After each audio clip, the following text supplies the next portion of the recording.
Hello there. Welcome once again to The Agenda. This time around, we have a special two-part series in a combination of one for you. I am not alone today, but before I proceed, it would not be nice for me not to introduce myself to you once again. Abiodun Famujura is my name. I am joined by a unique, distinguished Nigerian, committed to the subject of leadership, of expertise, competence, nationhood, and political consciousness and awareness.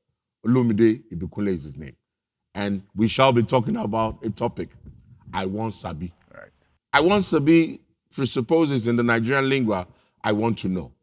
I want to be informed. Olumide, let's go into it. Winston Churchill, one-time Prime Minister of the United Kingdom, made a statement. There is no such thing as public opinion. There is only published opinion.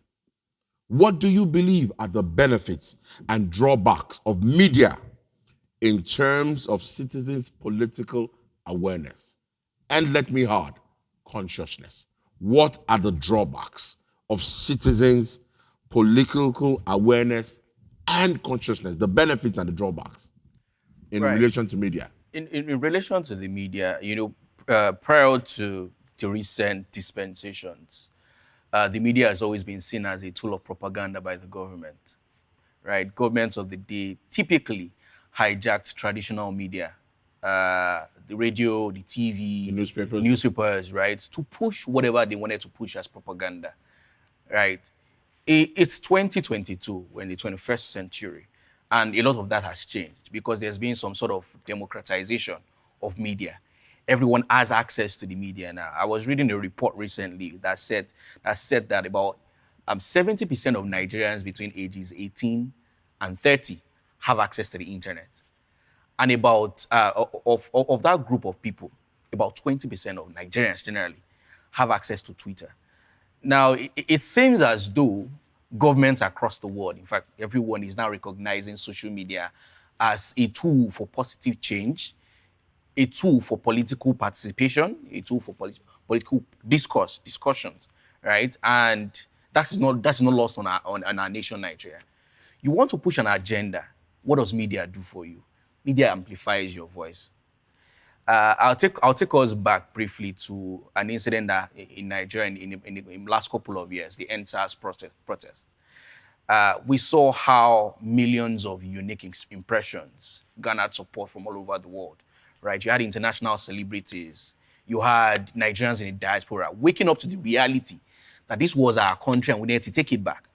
And as a result, there was a lot of awareness, there was a lot of consciousness that beyond the election seasons, beyond participation in voting processes, you could actually shape the polity. You could actually shape how the government responded to your needs as a citizen. That's one of the major reasons. Something else is you can shape and drive political discussions via media. Like I said before now, it's always been a matter of going to the newspaper stands to read newspapers. The print All media. of read print media, listening to newscasters on TV, electronic media. And then the point was, none of this was in real time. None of this was ever in real time. But with the advent of social media, for instance, new media as it's called, right? Discussions about what's happening and how it should happen is happening in real time. You don't have to gather around newspaper stands to have discussions about your preferred candidates, to have discussions about who should govern the country. These things are happening in real time. So it's what I consider the benefits of the media to political consciousness. It helps us amplify voices and essentially helps us also shape the discourse. On the flip side, what are the drawbacks? I mentioned something earlier about hijacking the narratives. The same way the government could hijack the narratives through traditional media is the same way that they can hijack the narrative using even new media.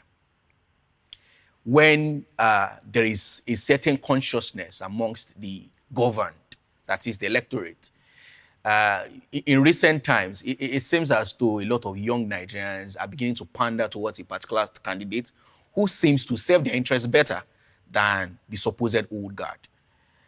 And the government is realizing, the government of the day, government in power, and the other parties, the supposed opposition party, recognize this, and they're beginning to try to hijack the narrative, trying to change the story, so to speak, right? So the same way that it is useful, you would always find all sorts of situations where the narrative is being hijacked. I have a concern about, we're talking about Wan Sabi. Now, it is a two-part series for those who are joining us. This is the agenda.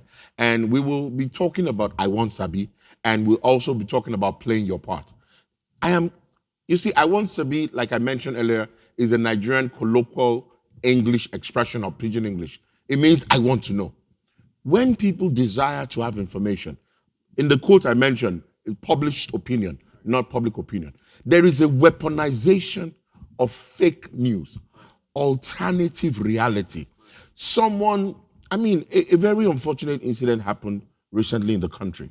A young lady supposedly went to her boyfriend's house without the knowledge of her family. Right.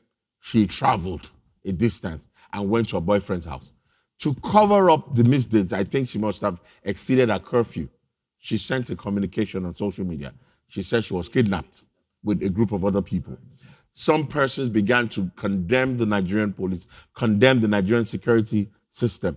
And then it went like wildfire until investigation proved that she went to be with a man. And the whole thing ended up in court. It was a weaponization. I want to know what is happening. Someone says, we do not dispute that you want to know, but we are going to control what you want to know. We are going to tell you what you want to know. Now, that is no longer I want Sabi. That is, you want Sabi, I go give you what you go Sabi. You want to know, but I will tell you what you should know. How do you respond to that manipulative media control? I think it's important that we realize that participation is important. I'm getting somewhere with this. There are always voices, dissenting voices. There are always, actually with media, like you said, there's some sort of weaponization of fake news, of misinformation, as it were, right? It can happen both on the side of the government, in which case it is propaganda. It can also happen in the case of the citizens, for whatever reasons, for whatever rationales, right? So how do you fight fake news? When you find them in public domain, how do you fight fake news? By participating. So prior to this time, I used to, in terms of participation, right, saying my mind, I used to keep my opinions to myself. I used to be that person who would read. I would go on Twitter, scroll, read opinions, listen to people technically, and not voice my own opinion, not say what I wanted to be out there in the public space. What does that do? You have more voices peddling misinformation, more voices putting out fake news than voices that are for true news, for correct news. For authentic when news. You do not participate. Recently, I was at a car wash. I drove my car to a car wash to get a cleanup, right? And as usual, there was a political discourse. Oh, who should be our president in 2022? In 2023, who should win the elections? Who should we put forward? The ruling party appears to have failed. Should we be looking to the direct opposition, the biggest opposition party? Does the other party have a chance, or it's just a pawn in the game, right? There were all sorts of opinions. I would have kept quiet in typical situations. But what did I do? I decided I was going to take my time to provide a sense of what the ideologies of all the parties we had in Nigeria were. So every one of them seated there. They were much older people than I was. And I think that is one thing that young people begin to realize. I think one good thing, one commonality with young people is they have set aside, put away that respectability that seems to guide our social interactions. They don't respect anyone. My apologies, it might sound rude, but a lot of young people don't respect the old guard because they believe you have an opinion. I also have an opinion based on the exposures that I have, right? So I set aside that respectability and essentially school them on the ideologies that the political parties that we have in Nigeria hold, and why one was what we needed at this point in time over the other. My point here is, if we do not speak up, we'll be drowned out with misinformation. If we do not speak up, the weaponization of misinformation will succeed.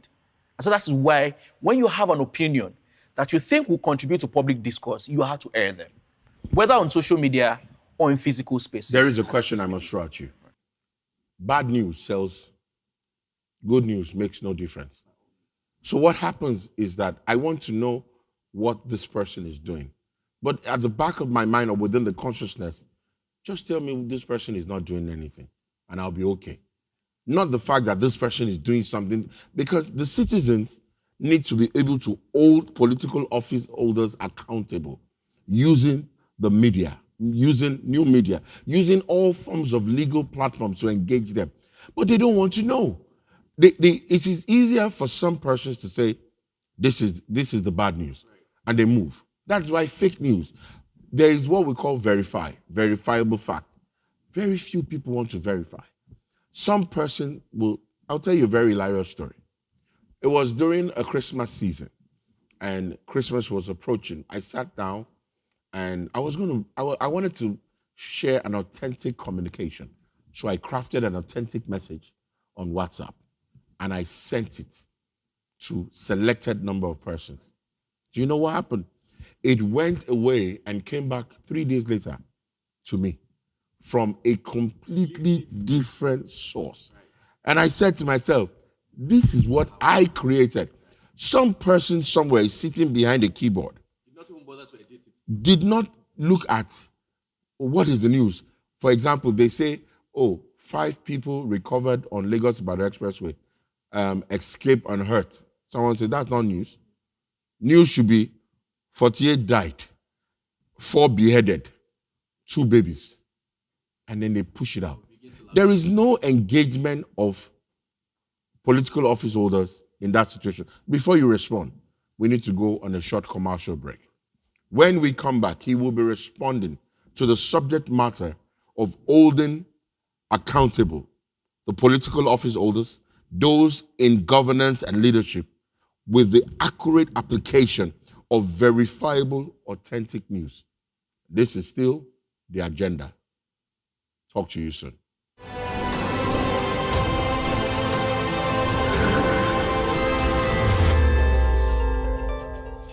Agenda. My name remains Abiodun Famujoro. With me is Olumide Ibikunle. Olumide, please give us clarity on what I referenced before we went on a short break. Well, I think that consciousness, again, is changing. The fact that we need to verify news that we receive, the fact that we need to have a balanced view of the information that moves around in the environment. And I would use some anecdotes to explain what I mean. Prior to you already said that bad news sells. I think that's not just Nigeria, that's everywhere. Globally, yes. It's global. It's a global phenomenon. Bad news sells everywhere. And then that's why you find media houses chasing all of the bad news, going after them, trying to report it, because it gives them the viewership. But is that changing? Well, I'll give you an anecdote as it relates to Nigeria. A couple of weeks ago, a Nigerian won the gold medal at the World Athletics meet in Oregon. Yes. In America. She did not just win. She set a new world record. Hurdles. She set a new world record. I did not watch that event, right? But all over my media, I could see that. What does that suggest to you? That people are equally as open now to share good news as they are to sharing bad news, right? Bad news sells, obviously, but even good news sells as well. I will move away from sports, right? Because it always seems like it's in soft power that we excel in Nigeria. Our musicians making waves around the world, selling out stadiums and festivals, doing all of that. Our movies making waves around the world. Yes. Our sports players, even though they don't when they represent Nigeria, it seems like they're not doing well. But when they represent their clubs, they're doing fantastic. Nigerian likes of Victor, in the NBA, Osimhen, all of that.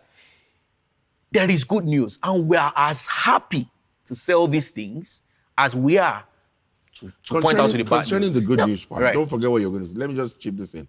Some persons have advocated that the reason why I want Sabi, I want to know what is happening about governance and all, is because And the reason why people are looking for good news now as against the bad news as it was is because of the subject of mental health, protecting your mental space.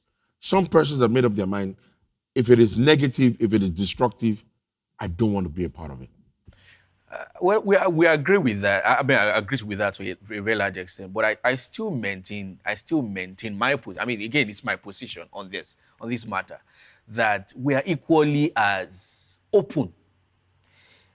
There is a governor in Nigeria, in the southwest of Nigeria, who is considered a performer. I don't have to mention names. It seems like we all know this governor, right? He's of the opposition party. I mean, that lets the cat out of the bag, right?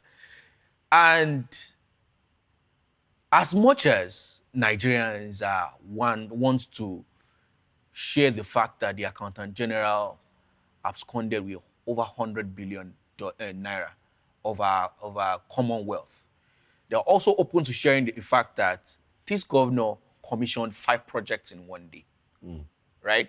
So I feel personally, I just feel that there seems to be some balance that is happening to our information, right? We are as much as we are sharing the bad news, we also think that the good news is becoming important in shaping perception, right? That we are not all bad. And I think this is important not just for us as Nigerians, but for the way we are perceived outside of the country, right? Yes, you say mental health. It's important to share good news for the sake of your mental health. But we also realize a few weeks ago, it was reported a few days ago, maybe it was reported that young males under the age of 30, have now have to face a very rigorous process to get visas to Dubai. Young male Nigerians. Single. Why? Because a couple of cultists, decided to have a field day in the streets of Dubai, fighting each other. What do they realize? That it's becoming a lot more difficult to be a Nigerian in a diaspora if we keep pushing these narratives alone, and not to show to people that these individuals are only a small part. And they do not represent us. They're the exception. They're not the norm, right? So if we do not push out the good amongst us, and we keep pushing out the bad, there is a perception that is formed not just by Nigerians, but a globe about who we are. And that is not sustainable, right? So I think that's a very important driver of the change we are seeing in terms of information. Beyond just the bad, we need to also begin to push the good. I need to ask you a question, which is very instructive. With Wan Sabi, I want to know, when people get information and they are trying to hold government accountable or the leadership accountable, there is a force-feeding dimension that says, sir, believe what we're telling you and nothing else. A tendency to move towards totalitarianism, where some select citizens have concluded that this is what the government has done wrong and the government did nothing to remedy it. How do we address that? Because someone is armed with information, false information, has gathered a momentum around false information and is insisting that every one of us should sign up to that error. So in this case, we are talking about the citizens who have garnered false information and are wielding it against the government. elected, the governed, those who are governing. Right. I think the government has a role to play in terms of engagement. This might be a bold statement, but I dare say that this is probably one of the worst governments we've had in terms of civic engagement. How often do you have conversations with the electorate? How often do you share your plans with them? How often do you share progress reports? How often do you tell them, do you show them that you can relate with the things they are going through? The economy is terrible at this point in time. But is Nigeria's economy the worst at this point in time? Possibly not. In the United States today, the inflation rate is 9.1%. 9.1%. It's unprecedented. The US is used to long-term inflation rates of 2%. At some point in the US history, in recent history, the US was trying to force inflation rates above 2%, because that's the only thing that guarantees that there's growth happening, right? And as a result of inflation rates at historically high levels, you're having a situation where interest rates are being increased in the US. Interest rates are being increased in the US. That's happening in England. That's happening in the rest of Europe. That's essentially happening across the world. And everyone across the world is feeling the brunt of this. What does that suggest? It tells you that the economy is not terrible only in Nigeria. Of course, we have our own structural challenges. It's a global challenge. Right? Well, it's a global phenomenon. At this point in time, COVID was a key driver of that. Governments pushed money into the economies, which stoked inflation, which has resulted in rate increases at this point. So it's happening across the world. Nigeria, we've had 2 rate hikes in the last couple of months in Nigeria, and our interest rates are now at 14%, right, from about 11.5% that it was before now. So my point here is, it is everywhere across the world that the economies are struggling essentially. Fuel prices in the US, I'm sure that is a very widely reported story. Everyone knows how they are struggling so much now with gas prices, right? In Nigeria, it's the same thing. Because we cannot afford to pay the subsidies right now, we're having fuel shortages across the country. But what happens? Has there been engagement by the government? This is why this is happening. I remember in the last administration before this one, right, there were quite a number of town halls where the president would come. He would speak to the electorate, right? He would entertain questions from them. They would speak to him as well, tell him this is what we want. These are the things that we're seeing. We had a national conference in 2014. We've not had anything similar recently. Of that nature. So when you don't have that consistent engagement with the electorate, you have them picking whatever they can find, right? Essentially picking at misinformation because you are not informing them. You are not telling them what is right. I remember when there was going to be a fuel subsidy removal in, I think that was 2013 or 14. There was a town hall where the then Minister of Finance, who doubled as the coordinating minister for the economy, had a town hall session where she broke down everything about the subsidy and how the subsidy was going to be removed, how it was going to be reinvested in something called Shopee, how we're going to benefit as a nation. None of that is happening. So what do you expect the citizens to do? They'll just keep clutching at straws. This is what we can find to nail you, and we'll keep doing it. So that engagement is the most important thing that the government needs to do to fight misinformation on the part of the citizens. Olumide Ibikunle, thank you so much. It is important that we continue this conversation, and we had mentioned earlier that this is a 2-part series. What is instructive is this. From your last set of conversations about citizens' engagement, it takes us to the next conversation, which is playing your part. Playing your part as a citizen, playing your part as a member of the Federal Republic of Nigeria. We will continue this series or this conversation in a short while. But while we are doing that, before we go for a short break, please note, the agenda is available on various social media platforms displayed on your screen. We would like you to engage with us. We would like you to talk to us as we continue, because in our own space, this is us playing our part. This is us having questions and obtaining feedback. This is us engaging the society to advance the lives of Nigerians that we're leading. My name remains Abiodun Famujuro. We'll be back after this timeout, and we will be examining the subject, playing your part. Stay tuned.